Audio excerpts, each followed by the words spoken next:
해부생리학 6주차 자율신경계통에 대해 수업 들어가 보도록 하겠습니다. 벌써 6주차입니다, 여러분. 1주차부터 6주차까지 학습이 잘 되고 있는지 궁금하기도 합니다.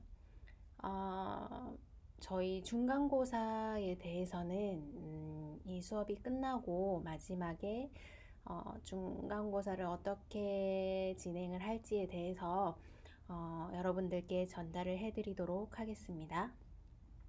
자, 먼저 자율신경계통을 한번 보도록 하겠습니다.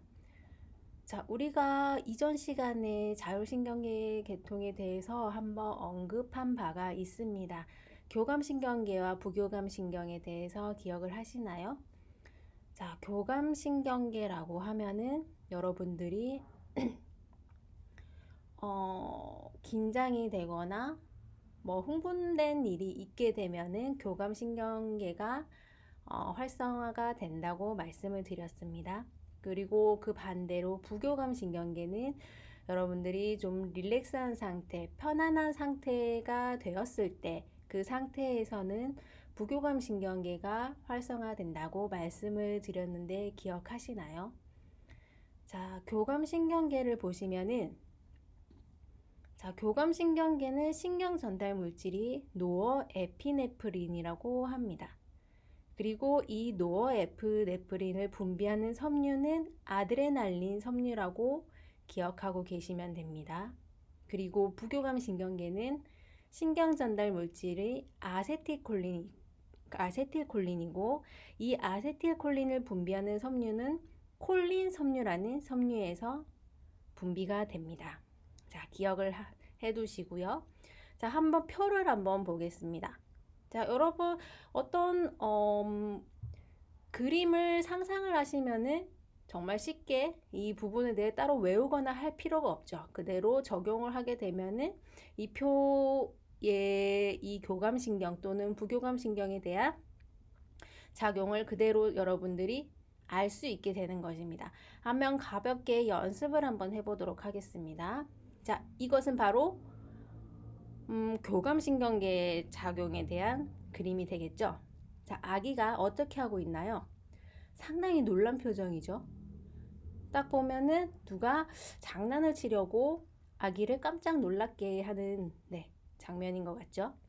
자, 보면 눈은 어때요? 아기가 상당히 눈이 최대한 눈을 동그랗게 크게 뜨고 있는 모습. 우리가 놀라면은 눈이 화들짝 번쩍 뜨게 되죠. 그렇게 해서 눈 동공이 확대가 되는, 산대가 되는 모습을 하고 있고, 그리고 피부 같은 경우는 순간 딱 놀래키게 되면은 어때요? 피부가 닭살이 돋는다 하죠. 얼럭벌럭하게 피부에 두드러기처럼 볼록 뭐가 생기는 느낌을 느낄 수가 있습니다. 또한 식은땀이 난다고 하죠. 한선 분비가 촉진된다고 하고 잇모근이 수축이 된다고 합니다. 그리고 우리 내장기관 같은 경우는 위장의 모든 내장이 활성화가 어때요? 모든 게 분비가 억제가 되는 상태가 돼버리는 거죠. 음식을 먹어도 소화가 안 되고 오히려 구토 역류 현상이 나오는 경우도 있고, 그렇죠? 그리고 심장 같은 경우는 벌렁벌렁 상당히 빨리 뛰게 되죠. 심장이 빨리 뛰는 심박동수가 증가하게 되고, 그리고 방광, 관략근 수축, 그리고 혈관, 말초혈관의 수축, 그리고 보면은 우리가 순간 딱 놀라게 되면은 얼굴이 빨갛게 되는 경우가 있어요. 열이 확 나는 경우가 있는데 이것은 말초혈관의 수축으로 인해서 그렇게 열이 발생되는 경우라고 보시면 되겠습니다. 자, 그리고 반대로 부교감신경을 한번 보겠습니다. 옆에 사진을 보시면 어떤 외국인 여학생이 나무에 누워서 편안하게 쉬고 있는 모습이죠. 보고 싶은 책도 보고 잔디밭에 앉아서, 그쵸? 이게 흔한 외국의 풍경이죠, 여러분, 그쵸? 자, 보면 부교감신경을 보면 자, 눈을 지그시 감고 있고 편안하게. 동공이 확장되지는 않죠. 놀랐을 때, 화들짝 놀랐을 때만 눈이 커지고 동공이 축소되는 것을 볼 수가 있고, 그리고 피부는 한선 분비가 억제되고 잇모근의 수축이 억제되고, 내장 같은 경우는 평활관 연동 운동이 촉진되고 소화, 점막, 분비가 촉진이 된다고 적혀 있고, 심장 같은 경우는 심박동수가 편안한 상태로 정상 범위의 박동수를 유지를 하고, 아니면 오히려 조금 더 감소하는 경우가 보이기도 하죠. 그리고 방광, 괄근 이완, 배뇨작용이 나타나고 혈관, 말초혈관의 확대. 그러니까 이런 부분에 있어서는 교감신경과 부교감신경의 차이라고 보시면 되겠죠. 신경계는 교감신경, 부교감신경에 대해서 이렇게 언급을 하고 감각계통에 대해서 넘어갈 건데요. 그 전에 우리 자율신경계 전에 우리가 배웠던 과가 뭐였죠? 신경계통이었죠. 이 신경계통에서 한번 우리가 자율신경계에 대해서 언급한 부분들이 있기 때문에 겹치는 부분들이 많이 있습니다. 자율신경계 계통 챕터에서는. 그래서 그 신경계통의 강의와 같이 연계해서 자율신경계 계통은 이렇게 봐주시면 되고요. 자, 다음은 감각계통에 대해서 넘어가 보도록 하겠습니다. 자, 우리 감각계통이라 하면 어떤가요? 우리가 중추신경계에서 언급했던 감각과 운동신경을 기억하시나요? 중추신경계 CNS에서 정보를 보내고 그 중추신경계에서 나온 그 정보들이 각각의 우리 뭐 근육이라든지 내장기관이라든지 피부라든지 등등으로 해서 운동신경을 통해서 퍼져나간 것을 기억하시나요? 그런 정보를 중추신경계로 전달을 하고, 또한 중추신경계에서 정보를 명령을 내리는 매개체 역할을 하는 것이 우리가 신경이라고 했는데, 이 신경의 단위가 뉴런이라고 했습니다. 그렇죠? 자, 이 뉴런이라고 했을 때, 자, 그럼 감각뉴런이라는 것은 우리가 피부에서 자극을 받았을 때 이 자극이 CNS로 정보를 전달해주는 역할을 하는 거죠. 그럼 반대로 운동뉴런이라는 것은 CNS에서 받은 명령을 이제 리셉터라고 해서 예를 근육이라든지 아까 얘기했다시피 내장기관이라든지 피부라든지 등등으로 해서 그 정보를 보내주는 역할을 하는 게 운동뉴런이라고 보시면 되겠죠. 자, 그럼 감각뉴런에서 수용기라는 것은, 자, 감각뉴런에서 특수한 자극을 감지하는 영역을 수용기, 다시 말하면 리셉터라고 보시면 됩니다. 자, 감각뉴런에 있는 각각의 특수한 영역을 가진 이 수용기들이 그러면 종류가 어떤 것들이 있는지 한번 보도록 하겠습니다. 보시면 화학수용체, 통각수용기, 온도수용기, 기계수용기, 광수용기 총 5가지가 있네요. 그렇죠? 자, 먼저 화학수용기를 보도록 하겠습니다. 자, 화학수용기는 물질의 화학적인 농도의 변화에 의해서 자극받은 수용체, 그리고 통각수용기는 조직 손상에 의해서 자극받은 수용기 또는 수용체, 그리고 온도수용기는 온도 변화에 의해서 자극받은 수용체, 기계수용기는 체액의 압력과 움직임의 변화에 의해서 자극받은 수용체, 자, 광수용기는 빛에 의해서 자극받은 수용체. 각각의 수용체들의 역할들이 다 다르죠. 그러면 하나씩 한번 보도록 하겠습니다. 자, 예를 들어서 감각 수용체의 구성 요소를 자, 빛을 이용해서 우리 몸에 전달받았을 때 이게 어떻게 뇌까지 전달이 되는지 한번 보도록 하겠습니다. 자, 빛을 통해서 자극이 되는 수용체는 광수용기네요. 그쵸? 광수용기가 있습니다. 자, 빛을 보는 감각의 자극을 우리 몸으로 들어온다고 가정했을 때, 자, 수용기, 눈 속에 광수용기를 자극하고 신경 흥분을 생성시킨다. 자, 눈 안으로 감각 뉴런을 통해서 빛이 들어오게 된다면 이 빛은 어떤 하나의 우리 몸속의 정보가 되는 거죠. 이 정보는 감각신경을 통해서 뇌의 뒤통수 옆으로 지각신경에 의해 전달된다. 다시 말하면 감각신경이라고 보시면 됩니다. 지각신경도 이 감각신경에 의해서 뒤통수 옆까지 정보가 전달이 됩니다. 자, 우리가 뇌신경 12쌍 배웠죠? 다 암기하셨나요? 자, 첫 번째 뇌신경이 후각신경, 두 번째 뇌신경이 뭐였죠? 시각신경이죠. 시신경이죠. 이 시각신경은 뒤통수 옆까지 전달이, 뒤통수 옆에 신경이 위치하고 있어요. 뒤통수 옆까지 가다 보니까 이 정보도 역시 뒤통수 옆까지 정보가 전달이 됩니다. 그래서 이 뇌의 특수 영역인 뒤통수 옆에서 정보가 해석이 되고 이 뇌에서는 이 정보가 빛이구나, 어디서 나온 빛이구나 라고 정보를 입수를 할 수가 있게 되는 것이죠.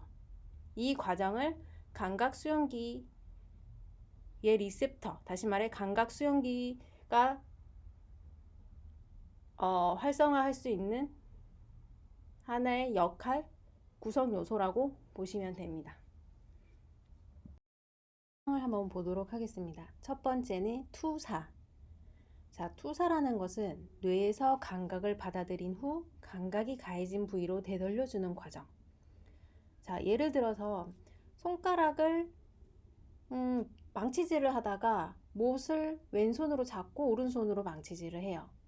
근데 망치질을 하다가 모르고 손가락을 치게 되면은 어때요? 왼쪽 손가락에서 상당히 통증을 느끼게 됩니다. 자, 우리가 이 통증이라는 것이 우리 몸 안으로 감각신경을 통해서 정보가 전달이 되죠. 자, 대뇌에서 이 감각 정보를 느끼게 되고 다시 통증이 있는 이 손가락으로 그 감각을 되돌려 준다고 보시면 돼요.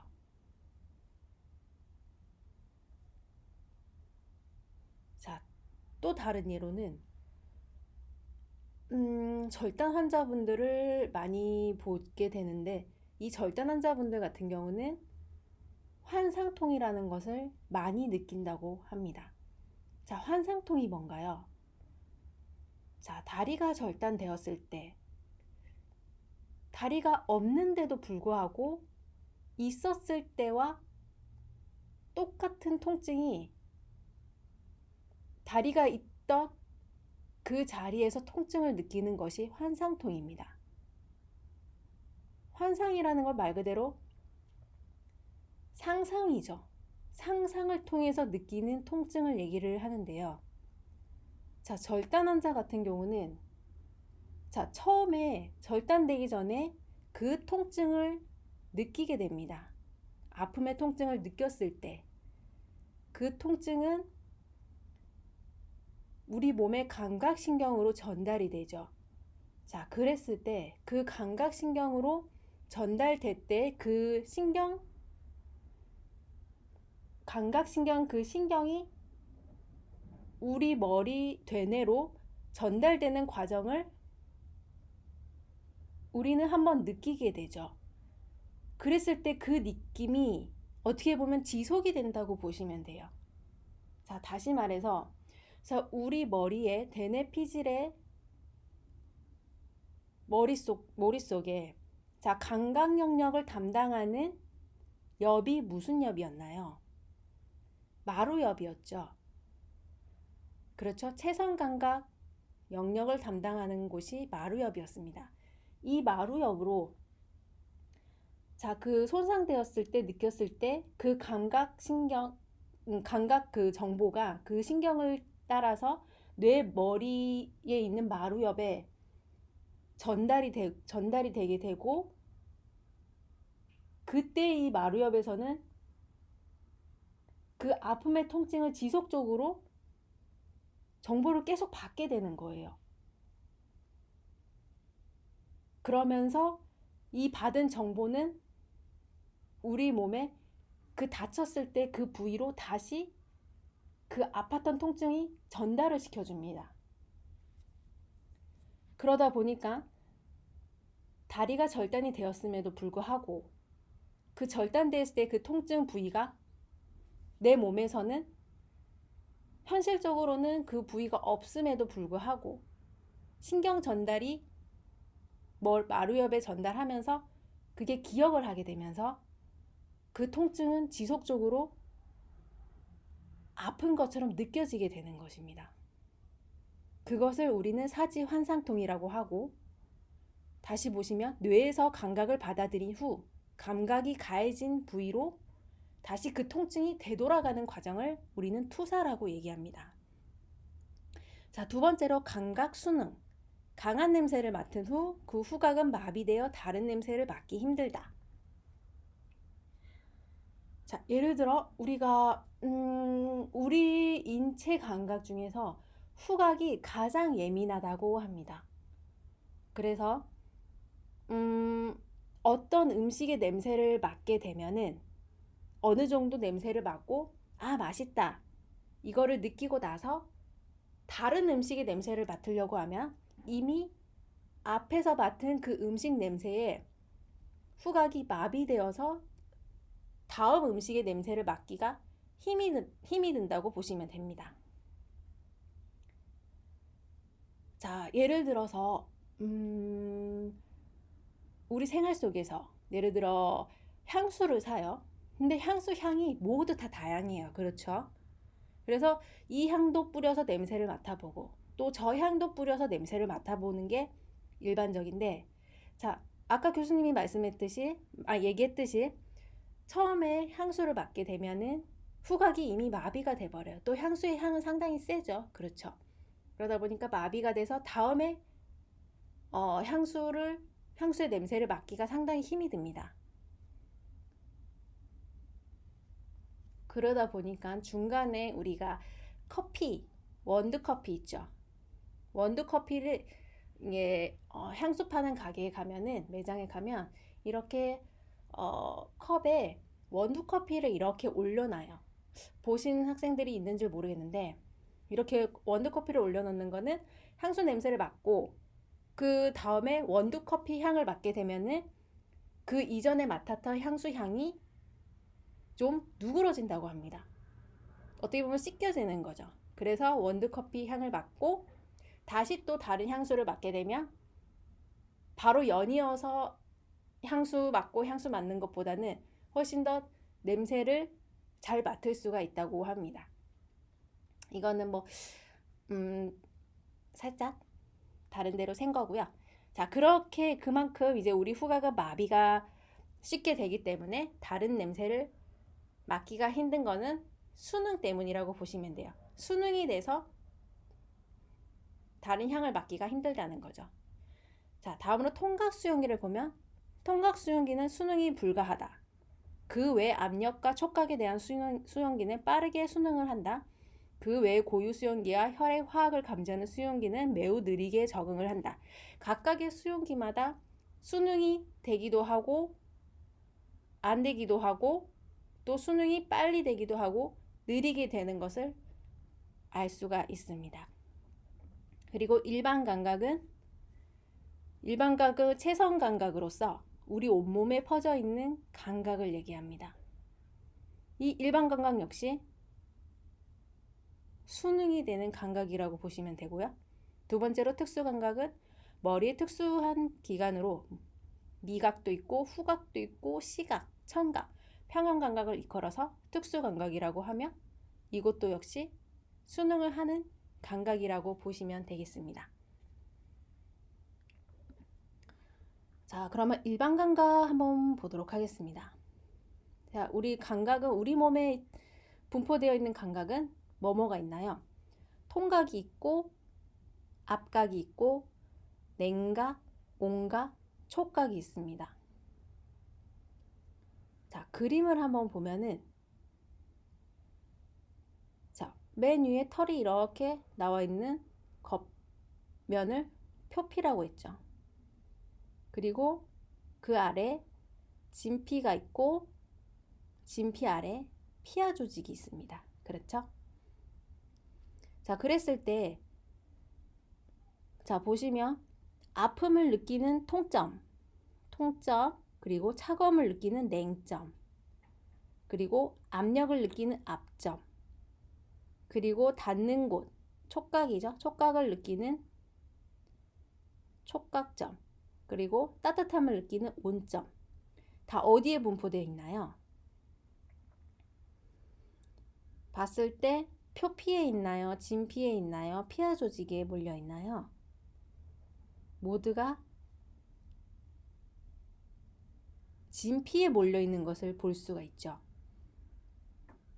하지만 통점은 어디 있나요? 자, 진피 중에서도 가장 바깥쪽에 다른 감각 수용체보다 가장 바깥쪽에 통점이 바깥쪽에 있는 걸 알 수가 있고 앞점은 가장 아래쪽에 진피 중에 가장 안쪽에 있는 것을 볼 수가 있습니다. 그리고 자, 감각점의 분포 밀도 표를 한번 보시겠어요? 보시면 통점, 앞점, 촉점, 냉점, 온점. 자, 분포 밀도가 가장 큰 게 어떤 감각인가요? 가장 두드러진 게 통점이죠. 자, 통점이 가장 우리 몸에서 분포도가 가장 높은 것을 알 수가 있습니다. 그리고 감각의 분포는 우리가 정말 섬세하게 느낄 수 있는 손끝, 그리고 입술에서 그 분포도가 감각의 분포가 가장 많고, 자, 등이나 허벅지 같은 경우는 감각 분포가 가장 낮습니다. 이건 참고로 알아두시면 되고요. 자, 그렇다면 통각이 분포 밀도가 가장 높아요. 어떤 이유로 그럴까요? 자, 이렇게 감각 분포도도 자, 우리 몸에서 다 이런 이유가 있기 때문에 통점이 가장 많고 앞점이 가장 많고 이렇게 딱딱딱 있는 겁니다. 통점이 왜 우리 몸에서 가장 많아야 하는 걸까요?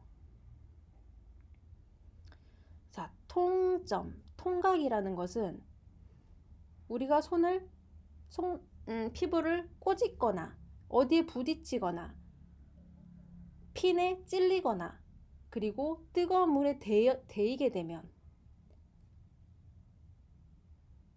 나도 모르게 소리를 지르고 반응을 하게 되고 아프다고 하고 즉각적인 조치를 취하게 되죠. 이렇듯이 통각은 외부로부터 우리 몸을 보호해주는 역할을 합니다. 그렇기 때문에 통각은 우리 몸에 없어서는 안 될 정말 가장 중요한 감각 수용체라고 보시면 되겠습니다. 구조적으로 보게 되면 자, 감각 수용기라는 것은 감각 뉴런이라고 했습니다. 이 감각 뉴런에 자, 신경의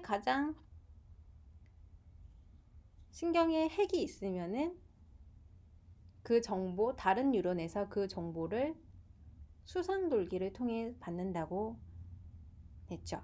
자, 이 수상돌기 말단에 속한 것이 감각 수용체, 리셉터라고 보시면 됩니다. 자, 통증과 보시면은 통증과 그리고 온도에 반응하는 수상돌기 말단 부분은 비슷하게 생겼죠. 다른 리셉터에 비해서 자, 신경 종말, 자유종말이라고 하는데 이렇게 자유종말이 되어 있고 또 보시면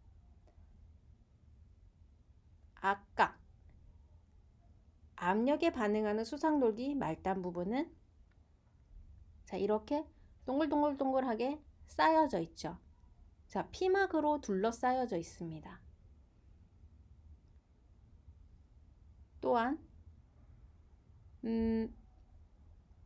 이 파치니 소체는 자극이 유지될 때 압각에 의해서 압력을 받았을 때 이 압력의 일부를 흡수하는 역할을 합니다.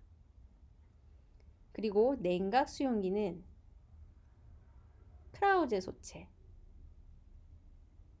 소체라고 하는데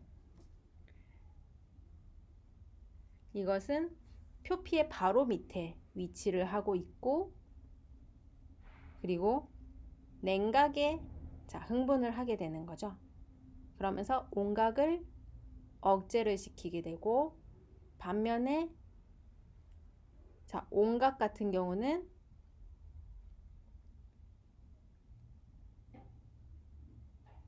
냉각을 억제시키는 역할을 담당하고 있습니다. 또한 통증 같은 경우는 이 통각을 일으키는 캡사이신이라는 수용체가 있는데 이것은 강한 열로 활성화되는 역할을 하고 있습니다. 자, 보시면 신경이 이렇게 뉴런이 나가게 되죠. 나갔을 때 이 부분이 세포체라고 보시면 이 안에 핵이 들어가 있는 거죠.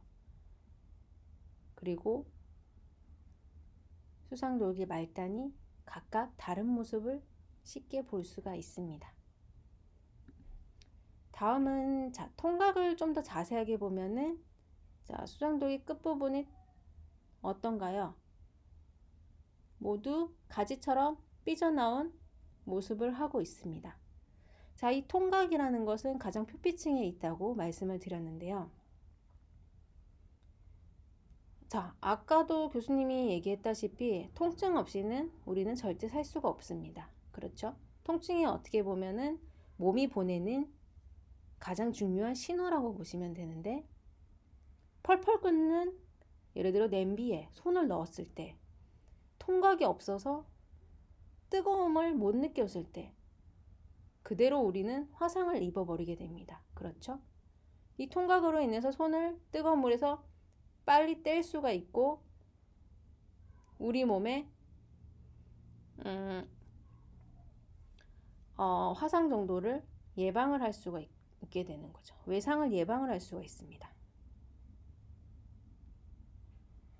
그리고 이 신경말단 또는 신경종말이라고도 하는데 이것은 촉각, 그리고 온각, 냉각 등의 수용체로도 작용을 하는 리셉터라고 보시면 되겠습니다. 자, 촉각과 압각이 또 있죠. 이는 가벼운 촉각 수용기를 마이스너 소체라고 부릅니다. 자, 섬세한 손가락과 그리고 발, 입술, 그리고 맛을 느끼는 혀의 점막 등에 많이 분포가 되어 있는데요. 자, 촉각은 메르켈 종판, 입각은 파치니 소체, 그리고 진동은 마이스너 소체, 이렇게 느끼는 감각, 살짝 접촉을 했을 때는 메르켈 총판이라는 리셉터가 작용을 하고, 그리고 좀 더 압박이 들어간 접촉이, 다시 말하면 앞점 꾹 눌렀을 때 압박과 함께 들어간 접촉은 파치니 소체에서 그 감각을 수용하게 되고, 그리고 진동을 느끼는 촉각, 진동을 느끼는 리셉터는 마이스너 소체에서 그것을 담당하고 있게 됩니다. 자, 일반적으로 메르켈 총판은 손가락 끝부분, 피부 표층에 존재를 하고요. 이는 또한 우리가 두 손가락을, 예를 들어 두 번째와 세 번째 손가락을 팔에 올렸을 때 그 두 점의 사이가 얼마나 되는지, 간격이 얼마나 되는지 분별을 할 수 있게 도와주는 게 메르켈 총판입니다. 그리고 파치니 소체는 주로 기계적인 반응을 하게 되고,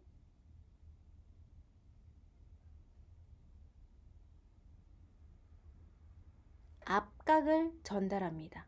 꾹 눌렀을 때 압박이 가해진 접촉에 반응하는 것을 파치니 소체라고 했고, 또한 빠른 움직임에 의해 자극이 되기도 합니다. 자, 마이스너 소체는 촉각 소체라고도 일명하는데, 털이 없는 손바닥, 발바닥에 많이 분포가 돼 있고, 그리고 표면에 수직 방향으로 나타난 촉각에 민감하다고 보시면 됩니다. 다른 소체들이 지속적인 자극에 대해 무뎌지는 반면에 이 마이스너 소체라는 것은 항상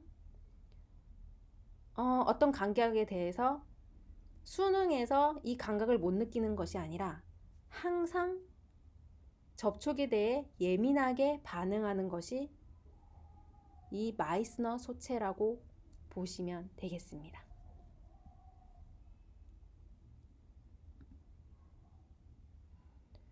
자, 온도 감각을 감지하는 게 루피니 소체인데, 자, 피하 조직 내에 분포하고 있고, 자, 이는 난원형 모양으로 되어 있습니다. 이것은 또한 피부 변형의 상태와 온도를 감지하는 역할을 해주는 것이 루피니 소체입니다. 자, 온도 감각을 감지한 게 루피니 소체라면 냉 감각을 감지하는 것은 크라우제 소체라고 보시면 됩니다. 자, 크라우제 소체, 이 냉 감각을 감지하는 것을 작은 마이스너 소체라고도 얘기를 합니다. 자, 일반적으로 마이스너 소체는 우리가 촉각 리셉터로 수용하는 거라고 말씀을 드렸는데, 일반 마이스너 소체보다 작은 마이스너 소체라고 일명 부르는 것이 크라우제 소체입니다. 이것 또한 털이 없는 곳에 존재를 하고 냉각을 수용하는 리셉터라고 보시면 됩니다.